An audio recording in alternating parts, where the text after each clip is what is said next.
Tanah Melayu adalah satu-satunya bangsa dan negara yang tidak ada kesedaran politik anti kolonial. Malas sekali, macam tu sekali. Kerana apa? Kerana tak ada kelompok yang lawan. Semua setuju dengan British.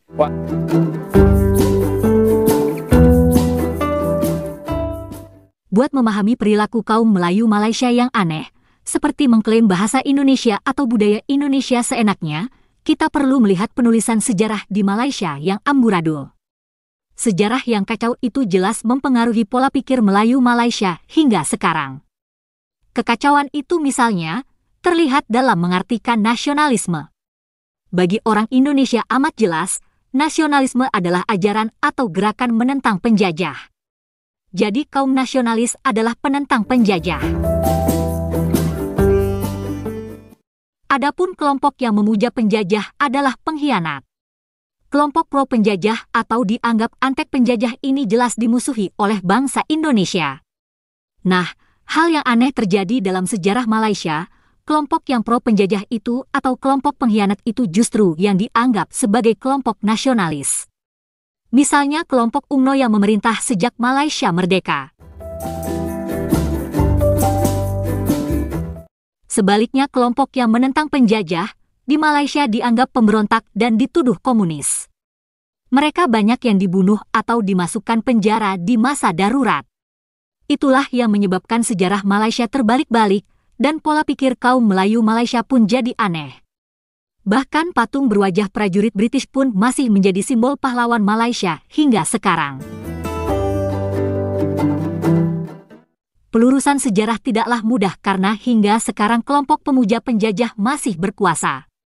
UMNO masih ada, walaupun kekuatannya berkurang.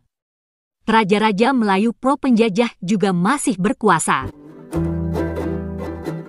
Dengan kata lain, nasionalisme di Malaysia sebetulnya telah gagal. Kelompok yang benar-benar anti-penjajah gagal dalam memperjuangkan cita-cita kemerdekaan. Jadi kemerdekaan Malaysia bukan hasil perjuangan, tapi semata-mata hadiah. Inilah yang menjelaskan pembentukan negara bangsa Malaysia juga gagal. Karena nasionalisme pun berkaitan dengan pembentukan negara bangsa. Dalam perjuangan mencapai kemerdekaan, rakyat Indonesia berhasil membentuk satu bangsa dan satu bahasa. Hal inilah yang menimbulkan kekuatan besar sehingga mampu mengusir penjajah. Adapun kelompok anti-penjajah di Malaysia tidak mampu menyatukan Malaysia dalam satu bangsa dan bahasa. Hal ini pula yang menyebabkan perjuangan mereka gagal. Nah, gagalnya nasionalisme di Malaysia itulah yang menyulitkan pembentukan satu bangsa dan satu bahasa di Malaysia hingga saat ini. Jadi masalahnya sebetulnya sesederhana itu. Tapi kaum Melayu Malaysia tidak memiliki pandangan yang jernih karena sejarah Malaysia memang amburadul. Itulah yang mungkin menjelaskan kenapa kaum Melayu lebih suka dongeng dan halusinasi. Itu pula yang menjelaskan kenapa mereka tidak bisa menghargai bahasa Indonesia, bahasa yang menjadi alat perjuangan bangsa Indonesia. Sungguh sulit mengharapkan kaum Melayu Malaysia mau mengerti tentang bahasa Indonesia, tentang nasionalisme, tentang negara bangsa, karena mereka memang tidak pernah mengalami perjuangan. Kaum Melayu Malaysia juga tidak mungkin mendapatkan pengajaran mengenai konsep nasionalisme yang sebenarnya, karena kelompok memuja penjajah masih bertahan di Malaysia hingga saat ini. Itulah yang menyebabkan sejarah Malaysia tetap keruh, dan kaum Melayu Malaysia mudah dibawa ke alam dongeng, alam halusinasi, entah dongeng alam Melayu atau Melayu Islam. Malaysia sebagai negara bangsa telah gagal. Dan rakyatnya kemudian disuguhi dongeng masa lalu setiap hari. Kaum Melayu Malaysia bermimpi jadi bangsa yang hebat dan besar. Tapi mereka lupa melihat realitas bahwa kaum Melayu Malaysia adalah kaum bukan pemberani, kaum yang gagal mengusir penjajah dan lebih suka memuja penjajah. Bagaimana bisa mereka mengaku bertamadun hebat, keturunan Nabi, jika mengusir penjajah pun tak mampu, bahkan menghapus judi kasino pun tak bernyali.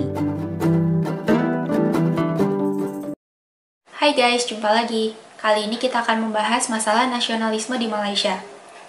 Konsep nasionalisme di Malaysia ternyata membingungkan. Hal itu terjadi karena penulisan sejarah Malaysia sebagian besar masih merujuk pada British. Ada video menarik mengenai hal ini.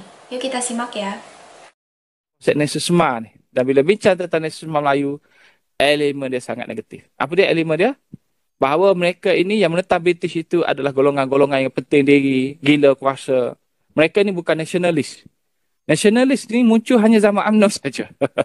Kerana British kata itulah nasionalis. Dalam tulisan British dia ada sebut dia yang cipta nasionalisme dan contoh tulisan oleh Landon contohnya. Dah banyaklah masa lepas mereka ada British tulis lagi. Adalah tulisan-tulisan yang dikaitkan nasionalisme tu adalah ciptaan British melalui UMNO. Dia angkat kelompok perjuangan itu sebut bahawa dan dia menjelaskan SPF sangat menarik. Dia kata bahawa tengok UMNO tak menentang pun British. Kalau anda baca Mills, L.A. Mills dia sebut apa? Tanah Melayu adalah satu-satunya bangsa dan negara yang tidak ada kesedaran politik anti-kolonial. Malas sekali. Macam tu sekali. Kerana apa? Kerana tak ada kelompok yang lawan. Semua setuju dengan British. Walhal British dah banterah dah yang lawan. Tapi dia kata nasionalis di sana mengakui bahawa British ini memang penting. British bawa kemajuan. British melindungi mereka. British banyak jasa. Tulisan-tulisan yang wujud selepas merdeka oleh pegawai British. Rashidah patut kaji yang ni. Kerana apa? Kerana nak menunjukkan bahawa ini pandangan-pandangan yang akhirnya diterima oleh pegawai British. Banyak dalam tulisan saya kaji pandangan-pandangan ni yang muncul. Termasuk L.L. Mills tu sendiri. Jadi tulisan-tulisan ini memang muncul dan menguasai kita lah. Banyak lagi tulisan saya boleh tunjukkan. Apa dia pandangan kita? Negatif sama seperti British. Sistem politik kelompok yang anti-British, kelompok lawan British, ini semua tak betul. Ini mereka ni tak mau berubah. Kalau ikut Sultan Lincoln, dia nak bicara tentang konsep nasionalisme, dia kata nasionalisme ni satu perjuangan bukannya dalam bentuk kita menolak idea dari luar, kemajuan dari luar. Dia cakap macam tu.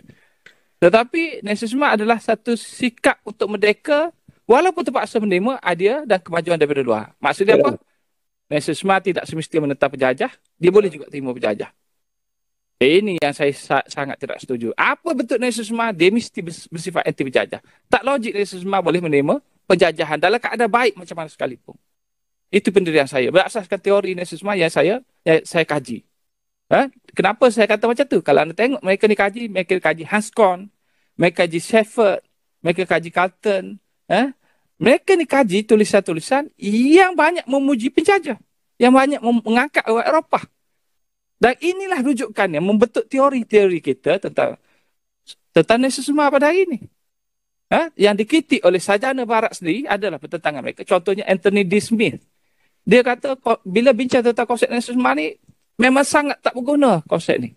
Konsep ni dalam pemikiran Eropah bersifat Eurocentrik sampai tahun 80-an dia kata. Masa zaman dia tahun 80-an dia kata sampai 80-an pun Eurocentrik teori nasionalisme ni. Dia kena diubah. Dia kena dilihat dalam konteks masyarakat itu. Itu Anthony D. Smith. Tapi kita ada kesan tak pada sejarah kita? Tak ada kesan. Sejarah kita ni berubah macam mana pun orang kritik, orang keluarkan tulisan baru, dokumen baru keluar, dia tidak ada kesan. Tahun 90-an macam-macam sumber tentang komunis, tentang UMNO, tentang itu, tentang ini.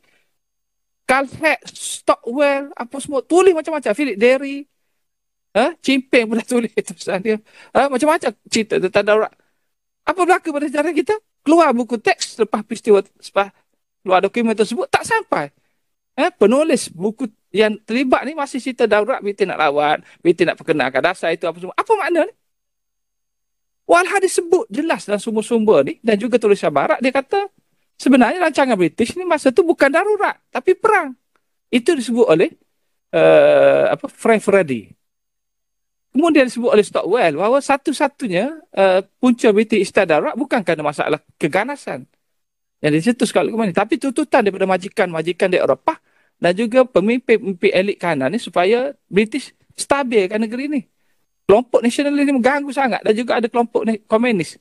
Maka menyebabkan kapitalisme, perniagaan bisnes tak boleh berjalan. Itu puncanya. Berbeza pandangan. Tapi akhirnya menjelaskan bahawa British bukan isytihar kanan komunis. Kemudian ada kajian lagi, kaji di Afrika tentang darurat ni, didapati bahawa British berkenal juga di Afrika darurat, tapi tak ada komunis. Sebaliknya di Afrika tu darurat diperkenalkan untuk menyokong satu kelompok nasionalis, menentang kelompok nasionalis yang anti-British. Maka saya tengok itulah sebenarnya darurat yang berlaku.